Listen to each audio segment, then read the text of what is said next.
What's up, guys? Welcome back to yet another MLB recap. We have a lot to talk about today. The Tigers, man, they lost out on 3 home runs and 8 RBIs because they made a terrible trade. We'll talk about that later on. The umpires and replay crew in the Mets game should be ashamed of themselves because they got a blatantly obvious call wrong. Just embarrassing. The Guardians and the Mariners game, it ended in 2 hours and 3 minutes. One of the quickest games I've ever seen. And then we also have to check in with the Angels to see if they use that Rendon versus the fan moment to rally or fold. 2 reminders real quick: if you're going to any baseball games anytime soon, use code Fuzzy on SeatGeek to save yourself 20 bucks off your entire order. And also subscribe to the channel. We're almost to 450,000 subs. Let's see if we can get there. The Red Sox and the Orioles, they faced off again, and for the second game in a row, the Red Sox, they went down by 1 million and then somehow brought it back to make it close. Mountcastle, Hayes, Mullins, they all went yard for the Orioles. Mullins, he now has a home run and 3 stolen bases, so he could go 20 home runs, 50 stolen bases. He's that talented. Now, that was enough of Baltimore because it was all Boston from there. You have Dougie and Duvall both launching 2-run missiles off of Dean Kremer. Hernandez, he got it closer with his first home run of the season, and Duvall knocked in his 3rd RBI of the night. So to the 9th inning we go. Felix Bautista is not trying to implode again in back-to-back games, and that's not a great start. The left fielder, McKenna, he drops the ball.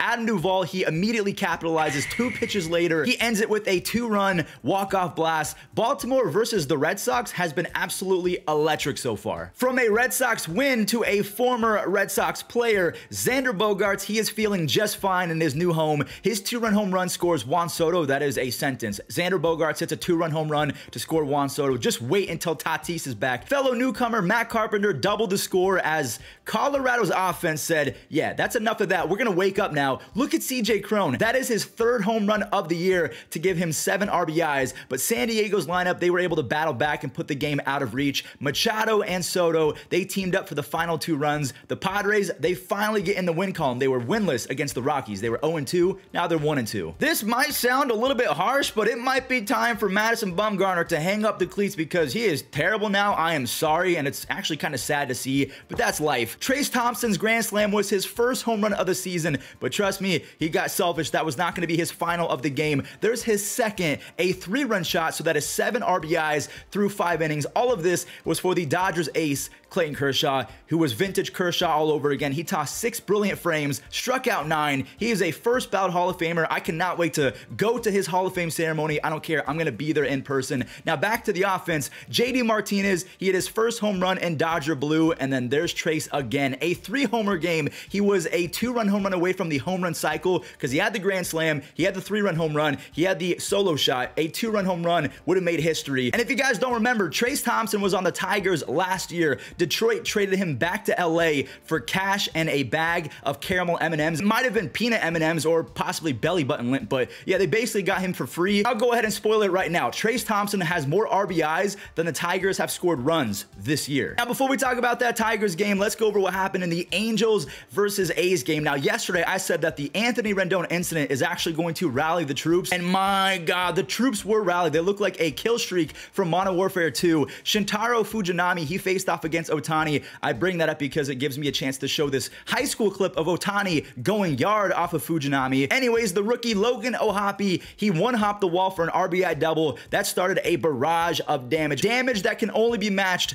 by an AC-130 back in MW2. 11 runs and a single inning. Taylor Ward, he capped it off with a 2-run home run. And this was all for Patrick Sandoval, who just won't stop getting better and better. 2 hits over 5 innings. He might be a top lefty in baseball now, and to be honest with you, Ohtani and Ward, they weren't satisfied. They made it 13 runs total as Tucker Davidson got the save. Now, you might be wondering, Fuzzy, how did Tucker Davidson get the save if the A's lost by 12? Well, that's because if you are a pitcher and you come in for at least 3 innings and you finish the game, yeah, you get a save. It doesn't have to be in the 9th inning. The only thing that sucks about that game is the fact that they did this in front of Shintaro Fujinami's mother, and she looks like a sweet and precious mother, a saint of a human, and now my day is ruined because how could they do that to her? So if the Angels offense was an AC-130, the Rangers got to be a tactical nuke. They dismantled Zach Wheeler and the Phillies pitching staff. Marcus Semien and Mitch Garver, they both left everything. Their 1st home runs of the year, but Mitch Garver wasn't done yet. This makes me so happy because from 2019 to 2021, had a combined 138 OPS plus over 184 games. That is insane. He was fantastic at hitting baseballs. I just need him to stay healthy. The rest of the game was the Rangers just simply being mean. They win 6 16-3 as Nathan Eovaldi picks up his first W as a member of the Rangers. So he actually beat Jacob deGrom to a win. All right, Tigers fans, before we get into this, I just want to say I'm sorry. I apologize that your team is pathetic, and again, I am very, very sorry. Randy Arozarena, he kickstarted the game with that RBI double. Jose Siri, he stayed hot after his opening day home run. He drove in 2 more here.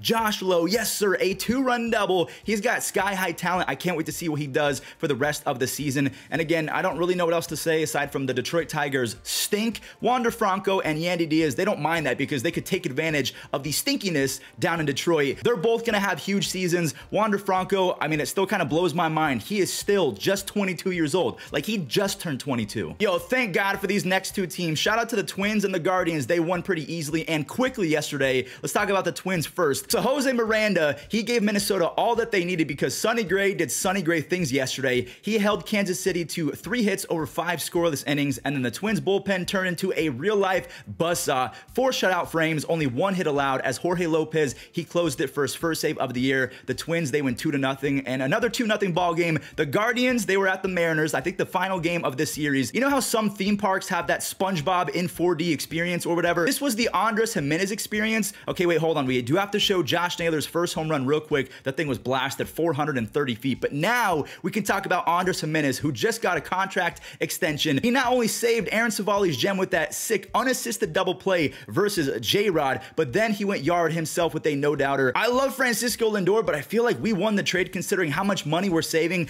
$15 million a season for Andres compared to what, $30 to $35 million for Francisco Lindor. Also, Emmanuel Clase, he is absolutely horrifying with the pitch clock. You have no time to regroup. You just have to get back in the box. It's just pure misery. The Astros and the White Sox, I think that the Astros did not take kindly to their loss on opening day because it snapped a streak. I think they won 7 or 10 opening day games in a row. Of course, they lost game 1 to Chicago. Houston, they scored a few early thanks to Kyle Tucker and Chas McCormick, but look at the White Sox fighting back. Moncada, he has been fixed by the WBC. The World Baseball Classic really kind of fine-tuned his mechanics and got him prepared early. Chicago actually stole the lead, which means that Jeremy Pena had to be clutch, and of course, he's always going to be clutch. That RBI double tied it up at 3, and it stayed that way until the 7th, when the meat of Houston's order ripped it open yet again. Tucker, Alvarez, Abreu, that is a sick trio. The Astros do not have to hit 5 home runs a game to score a bunch of runs. They win 6-4 over the White Sox. The Jays and the Cardinals. This game had to be super exciting for Cardinals fans as Nolan Gorman, he found a hole for a 2-run single off of Kevin Gausman. I kind of feel bad for Gausman because he was electric, but his defense really let him down.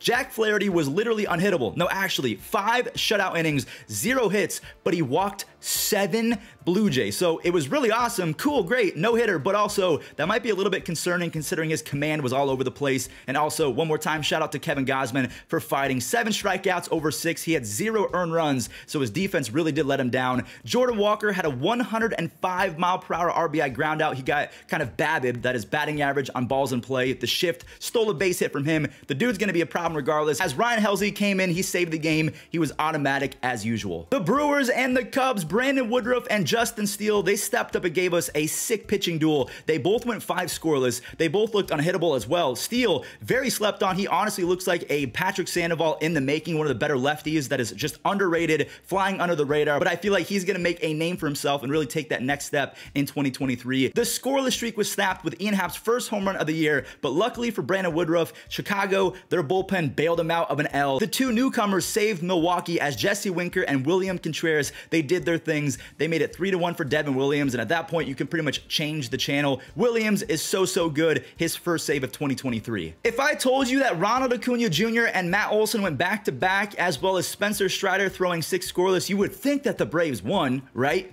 Well, that's exactly what happened. Ronald, he has his first home run and first stolen bases in the books. Olsen, he hit a second one later on in the game, but we'll get to that in a second because we have to talk about Spencer Strider. The Braves put up 5 for him, but he only needed a few of those because, I mean, this dude makes professional baseball teams look like the Little League teams down the street from us. 9 strikeouts over 6 shutout innings, and there's Matt Olson teeing off again. 420 feet, a 3-run bomb. I picked him to be my NL home run champion, and I'm feeling pretty good about that. Now, again, I know it was against the the Nationals, and we should probably take this with a grain of salt, but this Braves lineup is going to do some serious damage this year. So we know that the Giants lost Game 1 versus the Yankees, so they're trying to get some payback for that opening day loss, and it didn't start off great because Stanton, he collected his first home run of the season. Jock Peterson, he answered back almost immediately, and there's Brandon Crawford, his first of the season as well. He got all of that one, and by the way, he's 36 years old. Lamont Wade Jr. and I think the former Yankee, Thairo Estrada, they both had RBI infield singles in the 6th inning. The one from Estrada completely ate up Anthony Volpe. It just seems like Anthony Volpe did not read the spin well off the bat. It happens. Mike Yastrzemski joined in on the RBI party, and Crawford drove in his 4th RBI of the night as Camilo Doval, he tried to give the game away. He tried his best, but he eventually closed it out. Now, a quick update on Anthony Volpe. He grabbed his first base hit in this game, and he stole his 2nd base of the season. No joke, with the new pickoff limits and also the bigger bases, at some point in his career, Anthony Volpe might steal 70 bags. He's that fast. Coming up, we have back-to-back games that finish with a 6-2 score, so let's check them out. Omar Narvaez is already way better than James McCann. He drove in the first 2 runs for the Mets, as Pete Alonso and Mark Canha, they deliver with some RBI base hits as well for Tyler McGill. McGill, he was super solid, 7 strikeouts over 5 innings, only allowed 2 base hits, and look at Canha, man, so inspirational. He has an almost 380 on base percentage since 2019. Starling Marte, he put the finishing touches on the scoring with an RBI double as the Mets, they win 6-2. But hold on, I do want to show this horrific play. Pete Alonso was clearly safe. So the umpire got the call wrong and they had to go to replay, and then the replay system got it wrong as well. They owe Pete Alonso and his batting average an apology. That was egregious. I cannot believe my eyes, but Jonathan India, in fact, did not forget how to play baseball. I mean, that's kind of mean, but honestly, I feel like that's also a compliment because he is so much better than what we saw from him in 2022. I need a monster Jonathan India season. Kevin Newman, he got some revenge versus his former team as Nick Lodolo, he might strike out 200 hitters this year. He is disgusting. 9 strikeouts over 5. And look at Jake Fraley. He punched one out. Do you know that since the second half of 2022, he has the 5th highest OPS of anyone? Well, actually, I should change that to the 5th highest OPS in the National League because obviously Aaron Judge, he's got the highest. I'm not gonna lie to you guys, I feel like I am really hitting my stride with these recaps, so I appreciate all of the support. Make sure you guys leave a like and subscribe if you enjoyed today's video, and I'll catch you tomorrow for another recap.